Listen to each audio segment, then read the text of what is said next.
And that 8% of the cotton of a very special plant would be what would be designated as the right cotton for making muslin.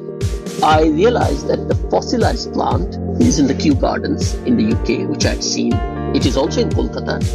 The women would be singing on the boat, spinning the yarn. And that's how the Portuguese said that mermaids make muslin. These were the kind of inspirations I had along the journey. Listening, collecting, weaving, thinking that why is it that this particular fabric, known to everybody around the world, which belonged over here, was never actually recognized by us? Okay, why is it that this story has been told by the English, the very people who have actually killed it? Welcome to Mindful Businesses, presented by Sari, and I'm your host, Vidya Iyer. In our podcast, we bring to you brands which are mindful in their practices and processes. A mindful business adopts and employs sustainable social, economic, and environmental practices. Today, we have with us Saiful Islam, Managing Director of Bengal Muslin. He joins us from London, UK. Welcome, Saif. Thank you. How are you?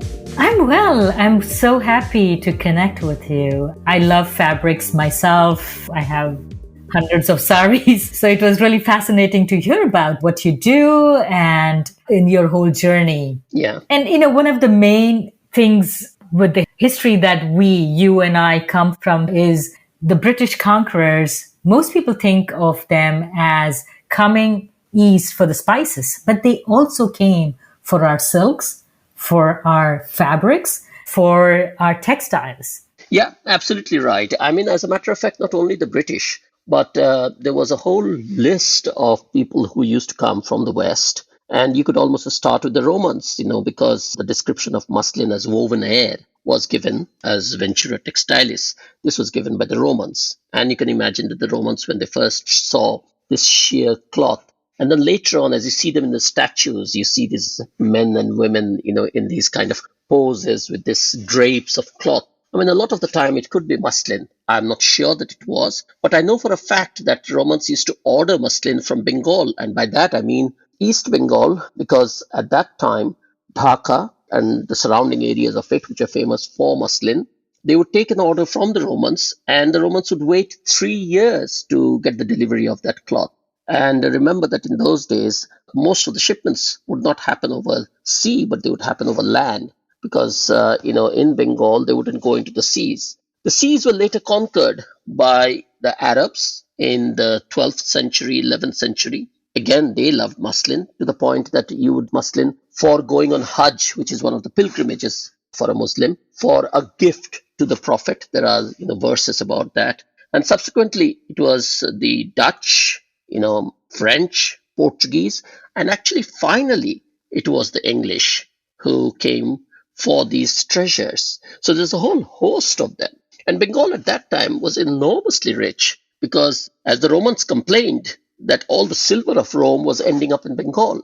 So by the time the East India Company established itself, there was a plethora of goods. There was no doubt about it. There was different items, but muslin was one of them.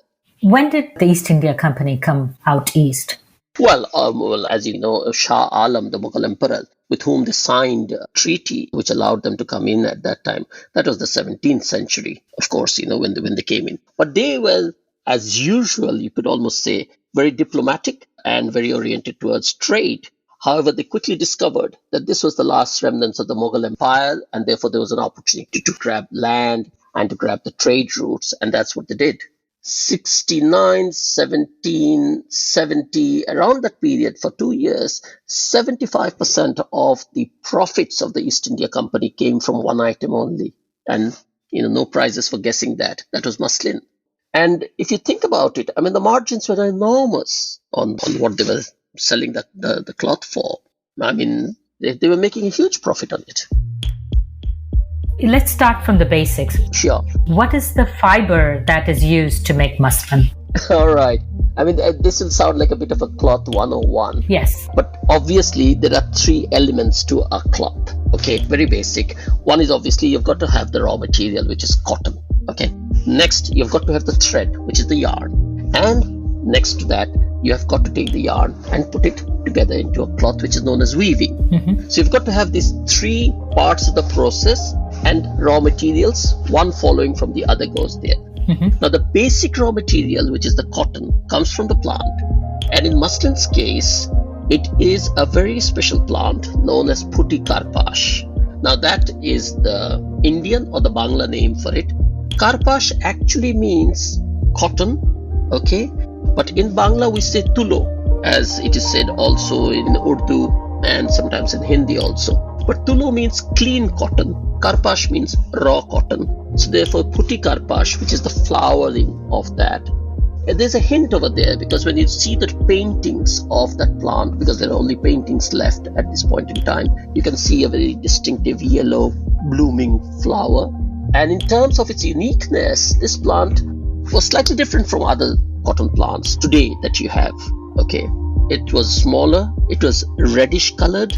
Okay, it used to actually flower twice in a year, which is once in monsoon and once in winter, which is amazing, because normally cotton plants hate monsoon because they get all soggy. But muslin's cotton actually became stronger when it is soaked in water. So there was something unique about it. So from that, they would then have a very labor-intensive process of cleaning that cotton and then making it into threads. How would they clean the cotton? Well, first of all, they would pick the cotton and they would just clean it off the raw materials like dead leaves and anything like that. Having done that, they would clean it with the jawbone of a fish.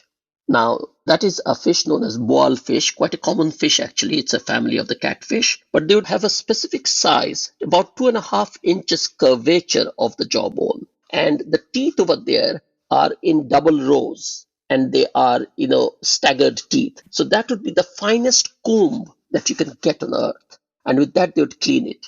Okay. Having cleaned it, they would then take that cotton and then use that string bow, which we call dhunera, which has a vibration. Okay.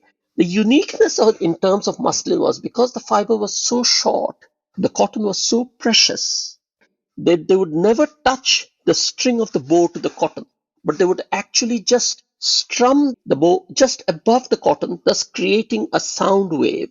And by creating that vacuum above, the fibers would float up and then settle down. And in that process, you'd only get 8% of the cotton, which means that, if you started with something like a kilo of cotton, you'd end up with 80 grams. That was how fine it was. The bow is the one which kind of fluffs up the cotton. That's right. But in this case, normally, you actually engage the bow with the cotton. Right. In this case, they wouldn't actually let it touch it, but just do it above the threshold of the pile of cotton. Okay. And rely upon the amplitude, the frequency of the sound to separate that fiber. Fascinating. Absolutely. I mean, just to think about it makes my, gives me goose pimples even after so many years of it, that they would be doing this, because they would use a much smaller bow than the normal bow. We have seen, when we were growing up as children, we have seen these dhuneras going around. I don't know if you remember in India. Yes. If you've ever, they would strum that and come, the start of winter, everybody would be rushing out with their quilts and saying, let's get it all fluffed up and all that. Right. But these bows were not the same size. These bows were the size of a child's bow, quite a small one, which the women would only do it. And that's how they would separate it. And that 8% of the cotton of a very special plant would be what would be designated as the right cotton for making muslin. Now they would go even further.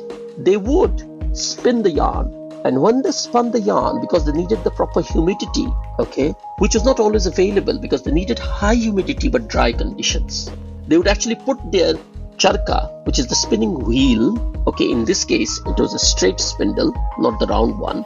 They would put it on a boat and they would float in the boat so that the water was all around them and the humidity was all around them while they were spinning the yarn.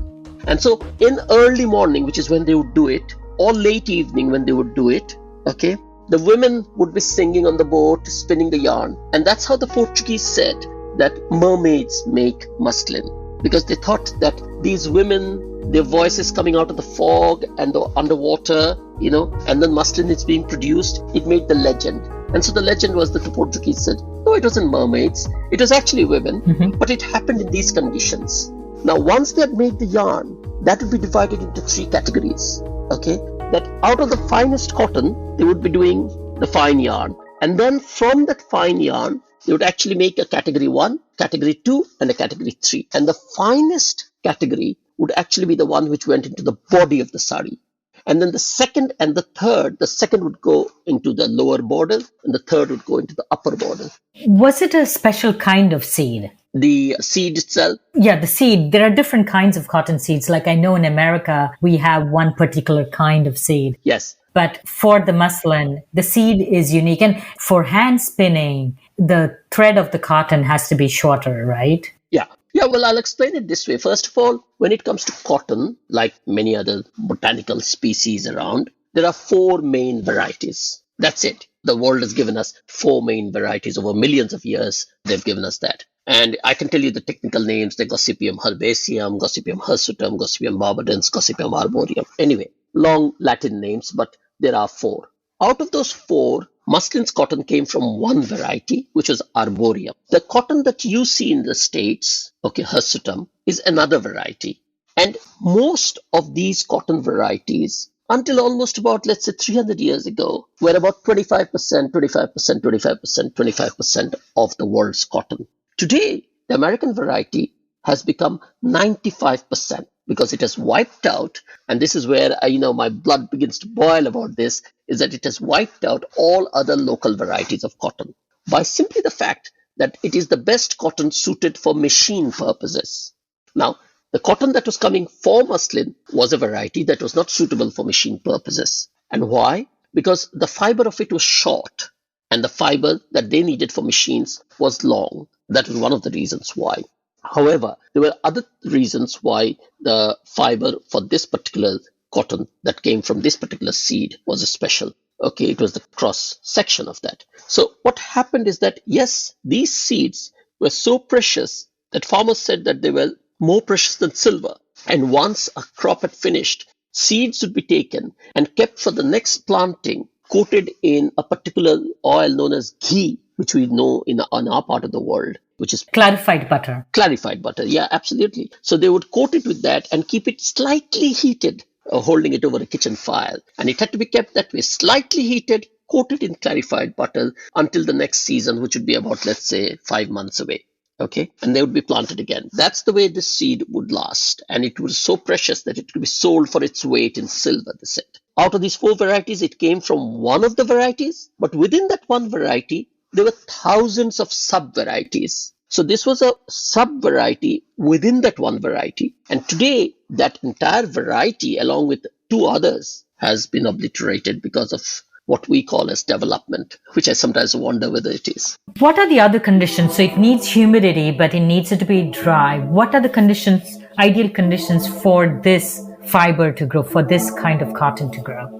Well, that's a pretty long story, actually, because what happened is that the British, when obviously they understood the value of muslin, which they knew much earlier, before they had come over here, because, muslin was becoming well known in the world. What had happened is that the English trade routes had opened up, and now you could actually market this item. Okay, so you could bring it and you could supply it to the market in maybe about 9 months' time, maybe about 8 months' time, so something like that. Before it would be like 5 years that later that it should come. And there was actually a supply chain now set up over there. So because of this reason, okay, the English knew the value of this, and they decided that, hang on, Bengal's got some sort of a monopoly because the plant is growing over there. So they took that plant, Phuti Karpas, and they planted it on the riverbanks of other rivers. They planted it near the Hooghly, they planted it in Gujarat, they planted it in Pune, in Madras, in Kolkata. And they experimented it with cotton experts that came. And guess where the cotton experts came from? From one of their colonies. And which was that colony? America. So American cotton experts were brought in, okay, and they planted it too. English ones planted it. The experiment went on for more than 50 years, approximately about 55, 60 years. At the end of it, the plant died everywhere except in Bengal. So the fact that that plant grew along the banks of a river in Bangladesh gave Bengal, first of all, the claim on muslin, okay, that it was growing over there. Now, another special thing, if you think about Bangladesh or East Bengal, it's a land of many rivers because it's a delta. Mm-hmm. And there's actually, at last count, almost about 700 rivers. But there are three major ones. Out of the three major ones, it grew only on the banks of one of them, the Meghna. That too along a particular length of the Meghna, which is about 40 kilometers length of the Meghna, and that's the only location on earth that is known to flower and to actually give its crop. Now, obviously, there was something particular about that. We have taken soil samples, water samples, and measured all sorts of things. There are differences in the waters and in the soil. Most think that it is to do with the fertility. Okay, obviously, with the climate, with the water conditions. In my book, I have, theorized based on what I've read that the Meghna actually comes from the foothills of the Assam hills, whereas the other rivers come from the Himalayas. So their water is colder, but the Meghna's water is warmer. The kind of nutrients that you have in the water over there are different. So there's different conditions, obviously, which led it to prosper along that particular section of the Meghna. And that's where it grew. When I Googled muslin, I found muslin even on Amazon. Yeah. What is the difference between that muslin and the muslin you're talking about? Well, you got to step back and think about what I would say, arguably say, that muslin is a global brand. Okay. Now, when I say that, if I say to you today, Apple, you'd immediately say, yeah, I know what Apple is. It's that MacBook. It's got the Apple Watch, things like that. Even a person in China would know what Apple is. They have an Apple iPhone. If I say Nike, somebody in Africa would know what Nike is, and somebody in India would know what a Nike is. All right. So these are global brands built over years of marketing and product and sales. Now, muslin didn't have internet, didn't even have probably a print edition, but everybody knew it. The people in Turkey have names for muslin. There are Chinese words for muslin. I've got them in my book. There are Roman names for muslin. There are Farsi names for muslin. The Indonesian royalty wore muslin. In Japan, they wore muslin at night. In China, the gifts were made of muslin. The Greeks loved muslin. And this was the 11th, 12th century. The muslin is mentioned even in the 2nd century. And today, even when I say muslin, people immediately recognize the word, meaning some special fabric. And I think this is a double-edged sword. Fame is a double-edged sword, because what it leads to is it leads to demand. And sometimes when it is a special product, then that demand is met by counterfeit. And therefore, first of all, when muslin became popular, the first thing that the East India Company did was to start the extraction process. So they made the weavers employees. Okay, you were registered. You would have to give vidya. They would say, right, you will be giving 10 yards a month of muslin, best quality. Now, you're an artist, and artists don't actually work that way. They work according to a certain vision, a certain inspiration. But here they were made employees. So that's how the extraction was done. And of course, there were other tools that were used, very harsh tools, legal tools, brutal tools for extracting more. Then came a point that was not enough. So they started to manufacture muslin in places which were poor and which had a history of weaving, like Scotland. And to the point that the English would employ poor Scottish women, Irish women to make muslin. And in Glasgow, there is a museum of muslin. And when I went there, they said, this is our history of muslin. I said, that's no history of muslin. That's just the fact that you were asked to manufacture it. There's a whole floor on muslin in Switzerland because the Swiss loved it in a country which is so cold. So to me, these are the things that people did in order to build credibility of their manufacture. But the point is that the East India Company brought that knowledge back, told the Scottish woman to get along with it, who did it. Now, people would know the difference between that muslin and this muslin. So here comes the marketing. The English called it imperial muslin.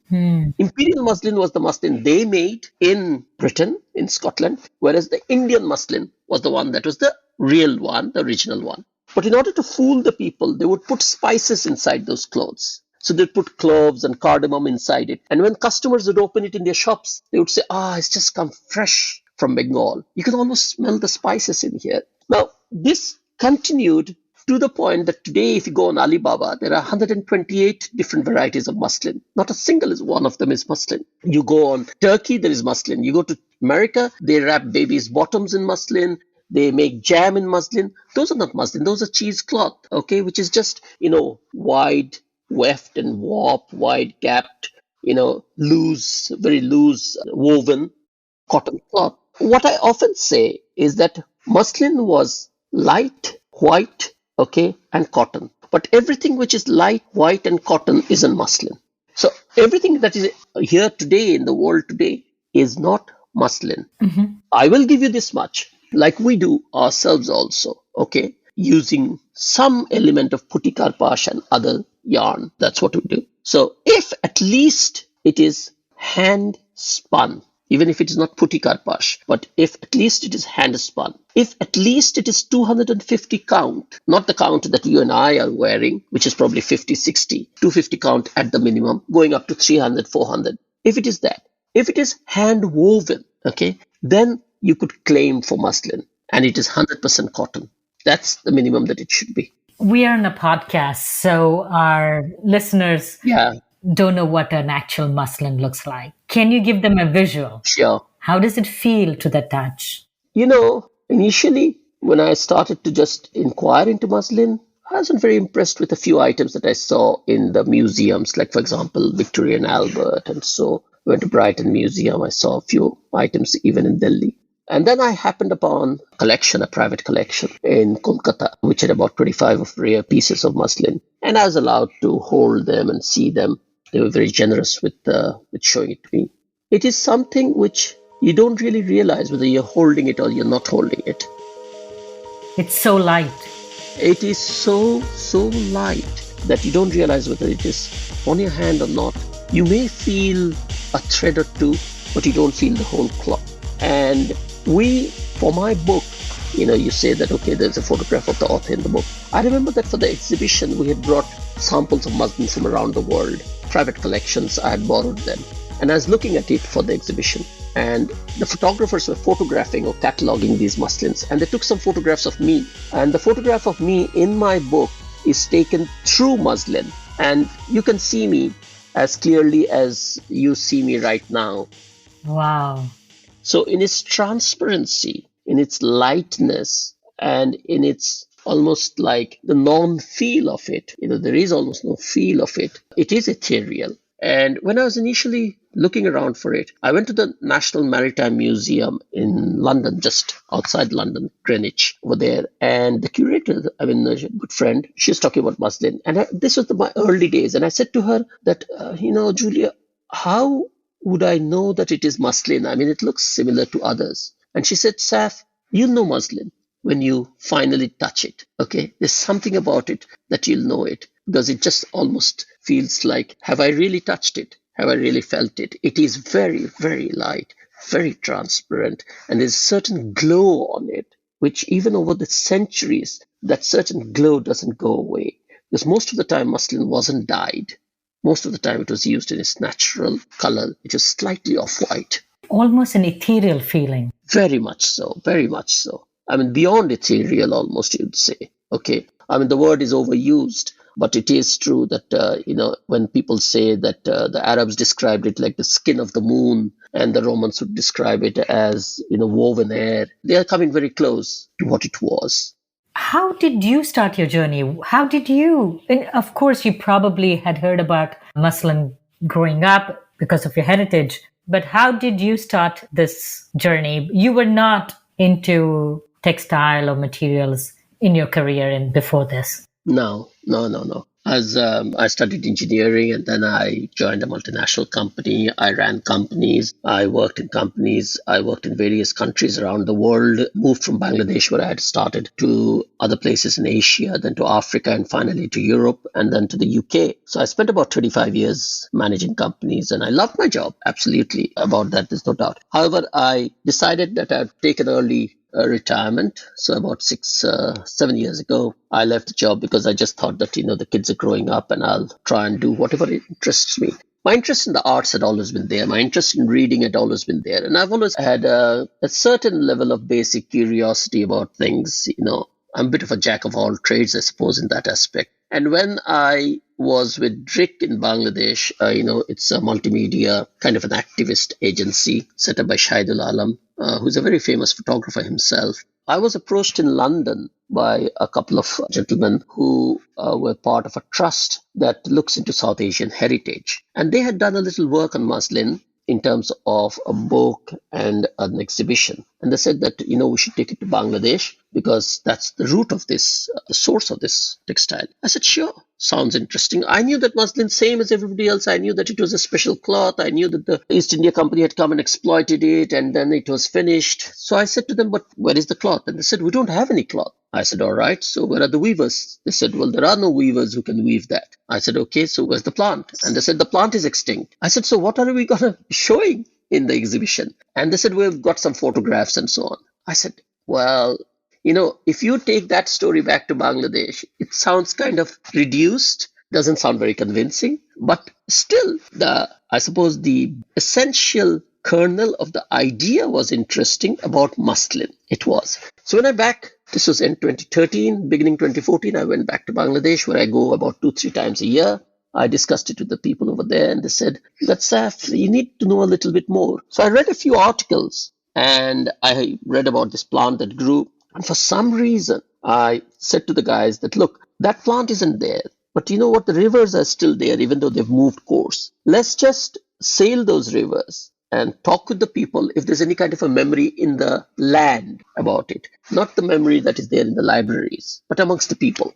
And we started sailing from, just outside Dhaka, this place where the muslin plant grew, Kapasia. And from there, we started sailing, going to villages, collecting plants, talking with people. And older people, especially Hindus, remembered the stories, maybe third generation or something. Because Hindus, they revere the cotton because of the cotton thread that they put around their neck, because of the wick of a lamb. And they talked about it in very reverential ways. They would say, oh, yes, remember that, and it was a soft cloth. I never saw it, or my great-grandmother had it, and so on.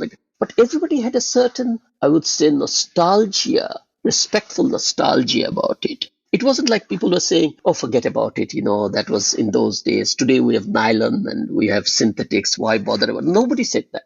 And one began to think that the spirit of that textile was still hovering nearby. All right, it almost felt like it. And we collected plants and we came back. We were offering rewards for information and so on. We printed flyers. We distributed them in the villages. We came back, and then I went around to the weavers. And the weavers were doing, mostly for commercial purposes, they were doing quite coarse cloth, like about 40, 50, 60 count, because of the commercial pressure, the cost pressures. And they were doing it very gaudy and so on. So when I talked to them about it, they said, yeah, we remember. And they would remember it, but they had not seen it. And these are traditional weavers, right? Yeah. These are 4th, 5th, 6th generation weavers. Absolutely. They are weavers. And there's a story about it. I mean, there are songs that weavers use for weaving, okay, known as shlo in Bangla. They help them to weave, okay, that the 4th thread goes down, the 5th one comes up, and like that, they remember it. Like a rhyme. Like a mnemonic. Okay. Absolutely. You have these 30 days at September, April, June, so you remember that. So they would have these. And I remember one gentleman had collected some of them. And I remember I showed the 2 opening lines to my weaver, who ultimately worked with me. And he recited the whole poem. And I said, Alamin, that is his name, master weaver. And I said to him that, what's the meaning of that? He said, I don't know the meaning. I said, where did you learn it? He said, I don't know who taught it. I said, what does it mean? He says, I don't even know what it means. I said, so where has it come from? He says, I don't know. I just know I know the poem. So there is something within the unconscious memory, human, communal memory, I would say almost. Not an individual memory, but a communal memory. That this provoked them, okay? Which made you think that, the thread is there, to literally use that metaphor. When we started asking them to weave, they said, we do 50, 60 count. You are asking us, because I told them it's no use doing, if you're doing 60, no use doing 70. Let's go for broke. Let's go for 300. They said, that's impossible. So we tried it for about 2 months. Then the whole village revolted. They said, no, we don't want your money. We know you're paying us. We don't want your money. It's just driving us crazy because we don't make any progress.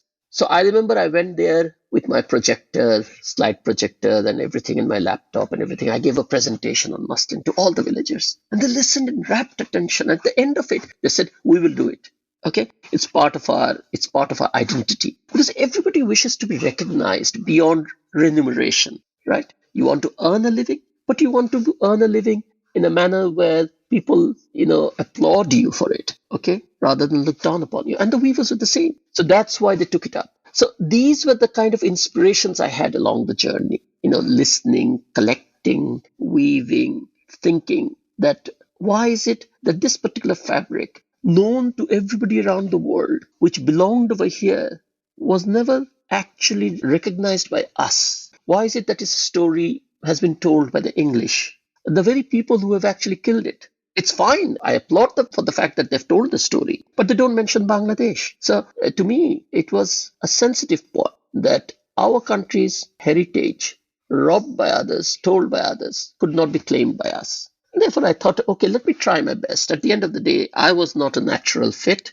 but I suppose I had the tenacity to put that information together, to also at one stage, because we had no intention of weaving, but at one stage we thought, people always feel it is not tangible if they don't see it. Okay, and that make it tangible. Let's do the weaving also. Let's look for the plant. And that's how, the ball started to roll. How did you find the plant? How did you find the seed? Well, this is where I suppose engineering comes in, because I always say, if you want to spread the word, you have to tell the story. Human beings love stories.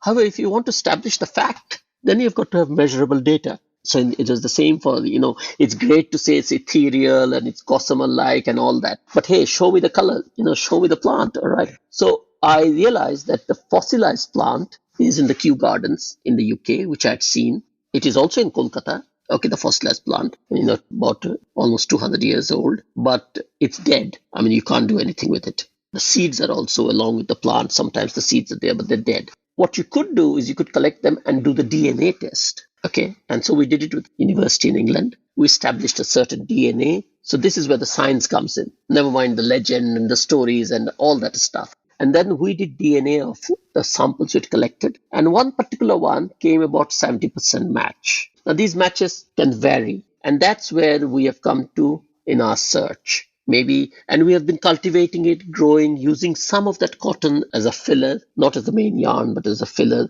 as we do it. But that's how we started to match it. So we are doing it not on the basis of stories, okay, alone, but of scientific facts that can speak for themselves. So if I understand correctly, so you obtained the DNA. We obtained the DNA. We obtained, first of all, the samples of the dead plant, okay, from Kew Gardens. We then did the DNA profiling, which took months. It's a very complex thing, plant DNA. We did that and we found out the DNA of the old plant. Then we did the DNA of the current plants that we had collected and matched them with that. So where did you get the current plant? Is that the... Different locations, riverbanks, near Assam, places, different locations and all that. And ones that came close, those are the ones that we are now cultivating on the riverbanks themselves. So we have leased a plot of land near the riverbank, and that's where we grow them. And then we collect some of the cotton, again test. So you have the weavers who are now convinced to come along with you on your journey. And you have the seeds or plants to make progress. But what about the equipment? Well, there isn't a huge amount of equipment that's needed, okay? And the equipment hasn't changed very much. As a matter of fact, when we started to weave, we introduced certain things to make their life easier. For example, for humidity, there's no sense of using the river and going on to the river and so on. We just bought humidifiers and we installed them in the weaver's house. We installed hygrometers where they could measure temperature and humidity. We gave them smartphones so that they could show us the weaving and I can discuss their design from London with them. Use the technology. On the charka, we just built the charkas on a lathe machine to make it smoother, less primitive. But we did not tamper with the actual manual skill that is required. So those are the things that we have done, and the equipment is there.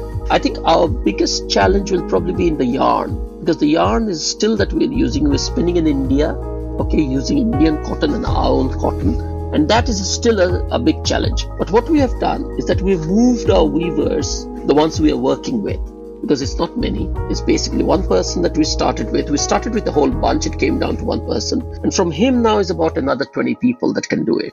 And essentially, we take that fine yarn and we replicate the saris of the old. So we've done 200 count, which is just on the threshold. We've done 300 count muslins, and the highest we've achieved is 400 count, okay, which is in a museum in Manchester. And now we're doing a 500 count. And I think I'm going to close it at 500 count. Sari is about 6.5 yards. Yeah, meters. That's right. How long does it take to weave that? And the width is how many? 48 inches. 48 inches. Yeah. Yeah, it can vary between 42 to, previously saris are 42. I believe nowadays they're 48. I mean, women have become a bit taller. All right. And the 6 meters is traditional. Okay, with 6.5 yards, as you said over there. And then it will have an archel, which is the trailing end that you put over the shoulder normally. Okay. And then there's the body. And of course, there's a border, which is the par, okay, which is there. And most of these muslins were woven of that size. So it would be that 48 inches by about, 6.5 yards that they would be weaving it.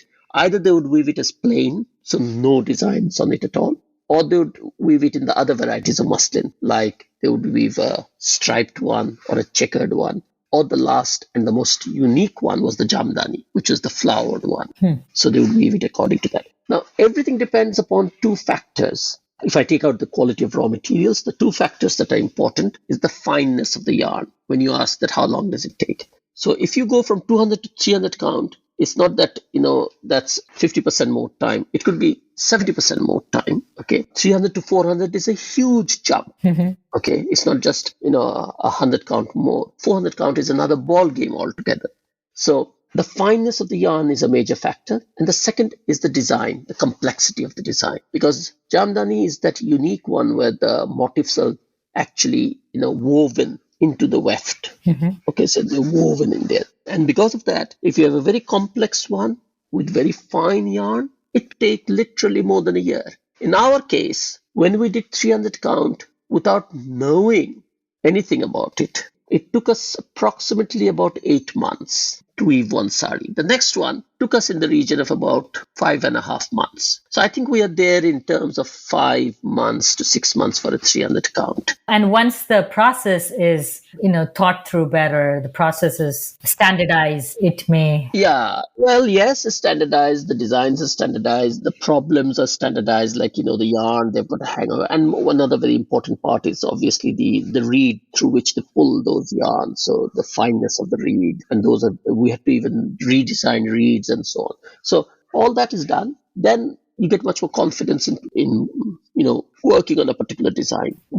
For us at one time in Bangladesh, 200 count was unthinkable. Nowadays, this group of people, for them 200 count is not unthinkable at all. 300, they can get there almost. A few of them can get there. 400, now it's only our master weaver who can do that.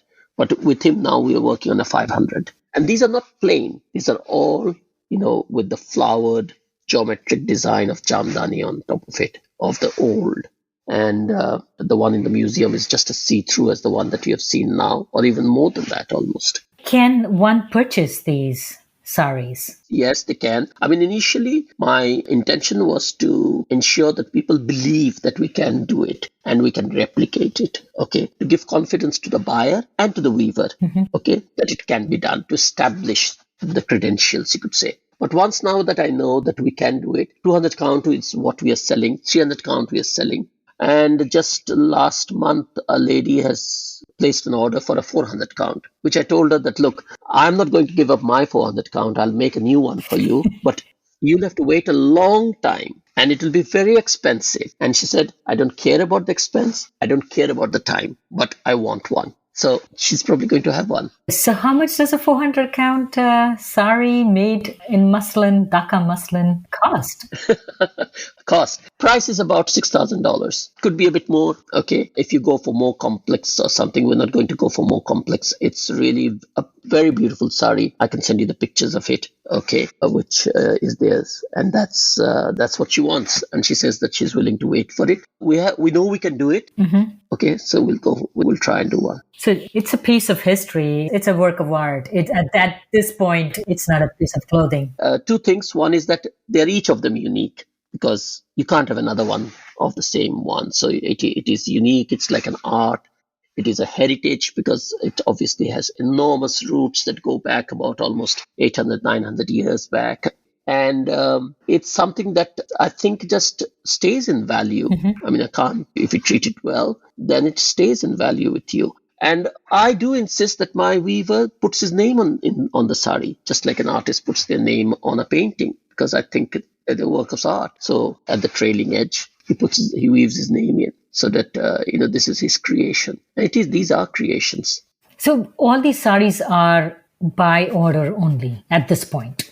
At this point, except for the 200 count, we have a few of them which are available through our website www.bengalmuslin.com. So on that, if you go below, there's one place called Muslin Bazaar, and in there are designs and products. So you can see the designs over there, and the 200 counts, very beautiful ones over there. They are available, okay, for sale, because we can replicate them almost without a problem. The problems start from 300 upwards, that we are not that sure about it. It does depend upon a few factors. But 200 counts, yes, they are available and they are in stock, a few of them. 300 counts are on order. 400 count is on very special order. Mm-hmm. So you've been on this mission, shall we say, for about 7 years. Well, time's flown, hasn't it? Yeah, 2014. Yeah, I guess this is the 7th year, 6 years. How do you feel? Do you feel you have accomplished something? You have revived something? How do you feel? Personally, I feel very nice every time I meet the weavers. I like to feel as if there is reflected success. It's not me, or may I dare say you, as a matter of fact, because you, I, and others aren't really the discoverers. We are the transmitters. We're the people who have collected their effort, showcased it, packaged it, and presented it. And we are a very important medium, there's no doubt. But that's what we are. We are the medium. The real people, the real artists, and the real heroes are the women and the men, who are behind the craft. And often, their names are unknown, their efforts are unknown. And they have to undergo this trial of having to buy materials, to manufacture goods, and then to also do the marketing of it. I mean, that's a lot to be asked from any one person to be doing. An artist to do marketing also, and to do negotiations of that. So I feel good about it when I see that. I also feel good when I see the slightly expanding community of confidence that has come. So where there was only people doing maximum, they did 80 count. Everything was in the region of 60 count. Today, when I walk over there, some of the weavers tell me, hey, Saif, come on, let's start at 300 count. Come on, bring us a design for that. And they're like, oh, we can easily do that 200. That's not a problem. Even my younger brother can do it. Mm-hmm. So this is a nice feeling to have. And the other thing that I like is, the book is fine. The movie is fine. But I've also, I think, mentioned to you that I converted the book, you could almost say, into a comic book for children. The name of the book is Muslin, Our Story. The name of the film, which came out a year and a half later, is Legend of the Loom, which is a 42-minute documentary on that, which has been in various festivals. And then the book itself was transformed into this comic book, which is In the Land of Muslin, which is in English and Bangla. Coming back to your question about how do you feel about it, I feel good when I hope, because this comic book sells for about a couple of dollars. I almost give it away to children, schools, and so on, because I believe that they should be proud of this story. And they read comics on Cinderella and all that stuff, but it's better that they read something like this. So hopefully that is good. So if the younger generation has a fuller idea about our heritage, I think that is slightly good. So I think, to me, at the end of the day, Muslin has these aspects which I am happy about. But beyond that, it's not really, the story isn't about Muslin. The story is about revival of identities. We lose languages, we lose species, right? We lose other crafts. And if one can have this urge to repay back to the land and to the society, repay some of what we all have taken, like you are doing these podcasts, similar to that. There's a sense of, let's give something back. I think that's a good feeling. The loss of language, especially being in the United States, it's a very, very, very tragic thing that happens to all of us, regardless of how hard we try. Mm-hmm. When I started this thing about muslin, there were people who asked me that, why do it?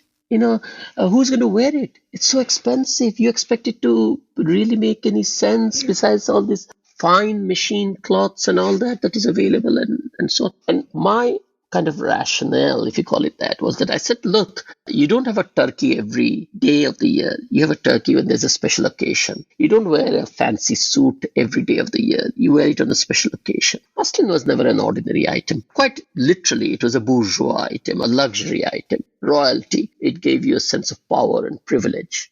And the finest of it was reserved for the emperors. I understand that. But, a pyramid always has a top, and it was at the top of the pyramid. You don't flatten the pyramid and get away with it. So do remember that this was part of your heritage, and let people take a conscious decision whether they want it or not. If they consciously say that we've seen this lovely fabric, we've seen the people go gaga over it, but we still don't want it, that's fine. But if they say we never knew about it, which is what the condition was 5-6 years ago, didn't know about it, didn't know what the plant was, didn't know what the weavers could do or couldn't do. Its story was that muslin is something from America, muslin is something from Uttar Pradesh, muslin was something from China, and half the time people in Bangladesh told me that muslin is from silk. And even now, some people do. There are blogs that you read on the internet where people are explaining that, how the finest silk made it. How Egyptian mummies were wrapped in muslin. No, they were not. They were wrapped in linen. So all these kind of myths abound when there's a vacuum of knowledge. Because anybody can say anything. Nobody has put a stake in the ground. I hope our efforts have put a small stake in the ground. Okay, to say, this is it. This is muslin. This is where it was. This is our story. Now, let's take it forward from there. Thank you so much, Saif. It was fascinating to go along this journey with you. I can experience how the cloth feels. Thank you so much for sharing. Thank you. Thank you so much for this opportunity. And it's amazing that this fabric gives these opportunities. This is one of the better things about it, these opportunities to meet people like yourself, who are all sort of dedicated ambassadors in different corners of the world who wouldn't have met without this fabric. Thank you. You were listening to Mindful Businesses with Vidya Iyer, and our guest today was Saiful Islam from Bengal Muslin. If you're a creator of a mindful brand or would like to recommend a mindful brand to be featured on our show, send an email to info@mindfulbusinessespodcast.com. Subscribe and listen to us on your favorite podcast listening app. Remember to rate and review us on Google or Apple Podcasts. To learn more about this and other episodes, check out our website, mindfulbusinessespodcast.com. If you learned a thing or two from this episode, share it with one friend. This is Vidya Iyer with Mindful Businesses.